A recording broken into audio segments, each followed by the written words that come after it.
నమస్తే, welcome to our channel. ప్రస్తుతం మనతో independent researcher and spiritual scientist Anil Raju garu ఉన్నారు. వారితో మాట్లాడదాం. సార్ నమస్తే అండి. సార్, అయితే మీరు చెప్పారు ఏంటి, నేను ఇలా రీసెర్చ్ చేశాను, లేదు నేను ఇవన్నీ చేశాను అని చెప్పి. అయితే ఇప్పుడు చాలా మంది జీవితంలో సక్సెస్ కారు. ఎందుకు కావట్లేదు అంటే, చాలా మంది ఆస్ట్రాలజర్ కానీ లేకపోతే మీ న్యూమరాలజీలో కూడా చాలా రెమెడీస్ చెప్తూ ఉంటారు.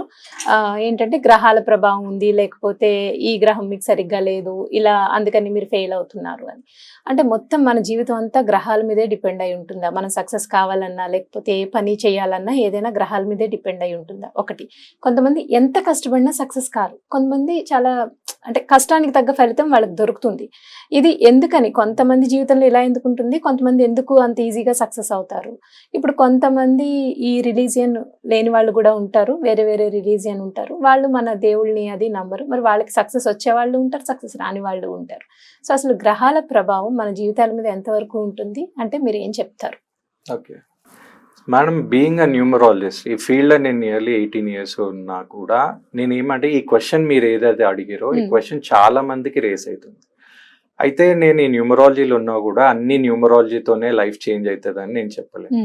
ఫస్ట్ థింగ్ ఏంటి అంటే, లైఫ్లో ఎప్పుడన్నా మనం జర్నీ ఇదే డౌట్తో నేను ఆ జర్నీ స్టార్ట్ చేసినప్పుడు నేను ప్రీవియస్ ఎపిసోడ్లో చెప్పినట్లే ఒక మనిషి అనేది physical, mental, emotional and spiritual ఉంటారు.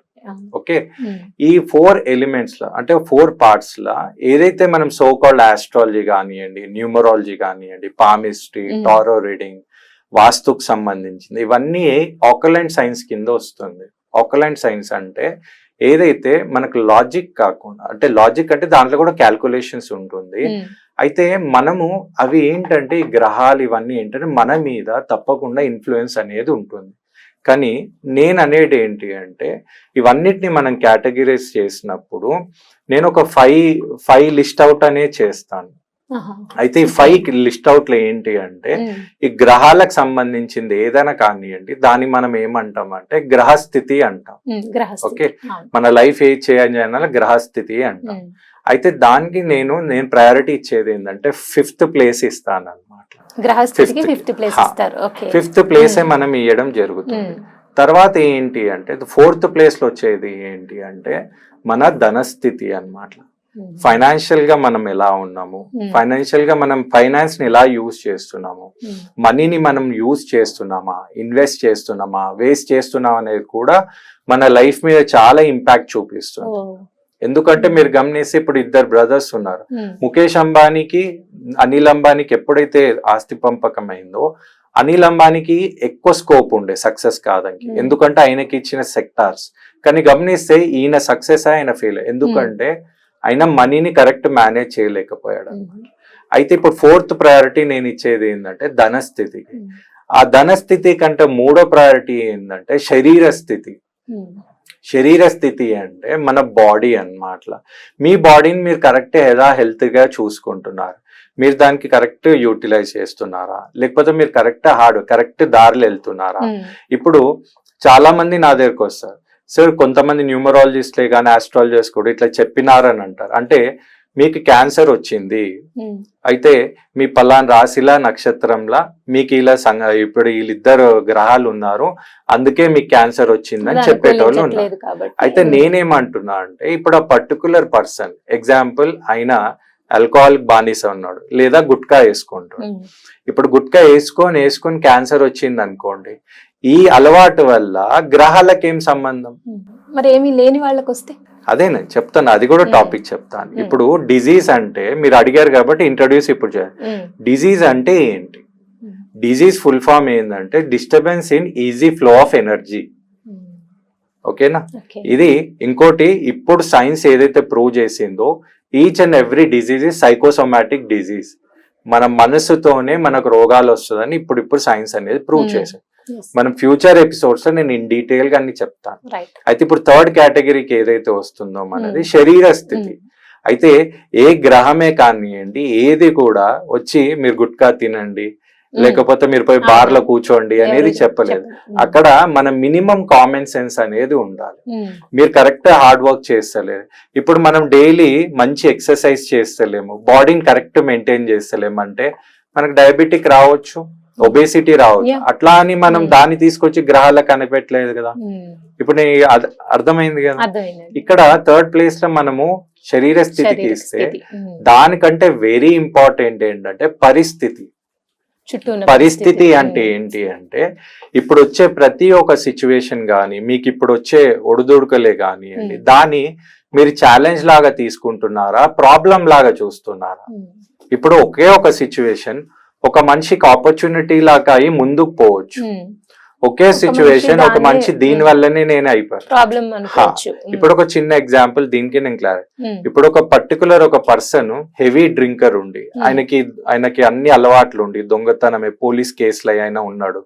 అయితే వాళ్ళ ఇద్దరు పిల్లల్లో మీరు గమనిస్తే ఒక పర్సన్ సేమ్ వాళ్ళ తండ్రి లాగానే అయ్యాడు అనమాట. ఎందుకంటే మా డాడీ ఇలా ఉన్నాడు, నేను తాగినా తిన్నా నేను. ఇంకొక బాబు నా లైఫ్ ఇలా కావద్దు మా డాడీ లాగా అని ఒక మంచి పొజిషన్ వచ్చి ఒక ఎగ్జాంపుల్ ఐఏఎస్ ఐపీఎస్ అయింది అనుకోండి.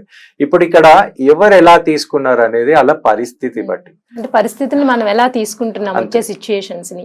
ఆ తర్వాత అన్నిటికంటే first very very very important ఏంటి అంటే మనం మనస్థితి. అంటే మీ సీక్వెన్స్ ని మీరు గమనిస్తే ఫస్ట్ మనస్థితి, తర్వాత పరిస్థితి, తర్వాత శరీర స్థితి, తర్వాత ధన స్థితి, తర్వాత గ్రహస్థితి. అయితే లాస్ట్ కి నేను గ్రహాలను వేసిన అంటే ఇది లాస్ట్, ఇది వీక్ అని కాదు. గ్రహాలు ఎప్పుడైనా మన మీద ఇన్ఫ్లుయెన్స్ చేస్తుంది, కానీ రిజల్ట్ తీసుకోవాల్సింది మన మనస్సు అన్నమాట, మనస్థితి. ఇప్పుడు నేనున్నాను, ఇప్పుడు నా బ్యాడ్ ఇన్సిడెంట్ తో నా జర్నీ స్టార్ట్ చేసినప్పుడు నేను అందరు చనిపోయిన లాగానే మా అన్న కూడా చనిపోయాడు, ఏం డిఫరెంట్. కానీ మా అన్న ఎందుకు ఇలా చనిపోయాడు అని ఒక 21 సంవత్సరాల జర్నీ చేయడం అంత చిన్న జర్నీ కాదండి. అయితే దీని వల్ల మనం ఎలా తీసుకోవాలి అంటే ఈ మైండ్ అనేది ఎలా ఉంటుందంటే మ్యామ్, మీరు స్ట్రాంగ్ ఉన్నారనుకోండి, మీ ప్రపంచంలో మీరు ఏ గ్రహాలను నమ్మకపోయినా, మీరు ఎవరిని నమ్మక, మీ మైండ్ స్ట్రాంగ్ ఉండి మీకు కరెక్ట్ దారి ఇచ్చింది అనుకోండి, మీకు తప్పకుండా సక్సెస్.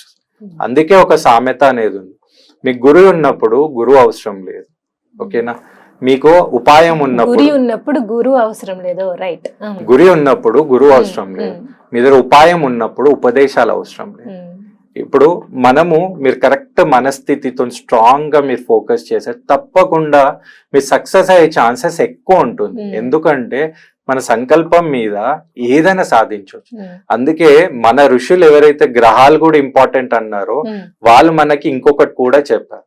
అది ఏంటి అంటే ఈ సృష్టి అంతా దైవాధీనం, దైవం భక్తి ఆధీనం, భక్తి మానవాధీనం, మనస్సి మనసాధీనం. అంటే మీరు చూడండి, మీ మనసుని మీరు కరెక్ట్ చేశారనుకోండి తప్పకుండా మీరు ఏదైనా సాధించవచ్చు.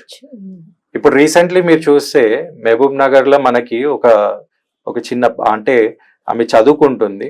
మీకు ఏంటంటే ఈ మన ఎగ్జామ్స్ ఉంటాయి, గ్రూప్ ఎగ్జామ్స్ ఉంటుంది.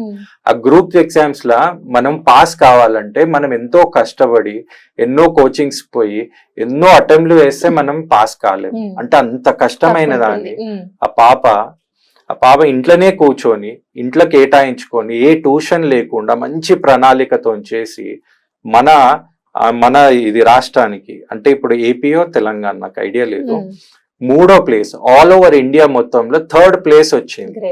ఇప్పుడు ఆమెకు పోయి అందరు సన్మానం చేస్తున్నారు. కానీ ఆ సన్మానం రావాలన్నా మనకి మనస్థితి బాగుండాలి. అంటే నేను అర్థం చేసుకునేది ఏంటంటే మన మనసు స్ట్రాంగ్ ఉన్నప్పుడు మనకి దారిలు అనేది అనేకం కనబడుతుంది. మన మనసు స్ట్రాంగ్ లేనప్పుడు ప్రతిదీ మనకు కష్టం, సమస్యగానే కనిపిస్తుంది. అదే కష్టం అనేది ఎప్పుడంటే మీరు ఇష్టంగా తీసుకుంటారో మీరు ఏదైనా సాధించవచ్చు. అదే ఇష్టం మీకు కష్టమైంది అనుకోండి మీరు ఏదో సాధించలేరు. సో మీరు నిజంగానే గ్రహస్థితులు అసలు ఎంతవరకు ఉంటాయి మనకి, అలాగే మీరు ఒక రేటింగ్ ఇస్తూ కొన్ని చెప్పారు, అవి చాలా బాగున్నాయండి, చాలా చక్కగా వివరించారు. ధన్యవాదాలు. థాంక్యూ.